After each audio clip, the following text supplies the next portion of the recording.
And therefore, ang tanong lang, yung bang aming machine ngayon ay mayroon man lang isa doon sa system na gagamitin? The answer, Mr. Chair, is yes.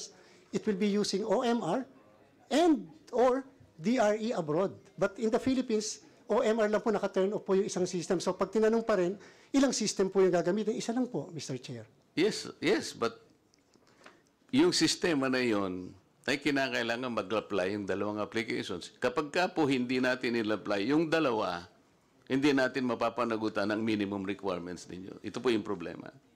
Mr. Chair, if I may po, nakalagay naman po is the word ORE, or optical mark reader, or optical scan. So, hindi po end, Mr. Hindi Chair. po yung optical scan, yun po yung OMR. Tuloy po yung susunod. With, yes, With, Mr. hindi Chair. po, so hindi or yun. Yes, Mr. So, Chair. OMR with DRE. So, hindi po or yun. Mr. For Chair, the record. Yes, Mr. Chair, pero meron Okay. po yung aming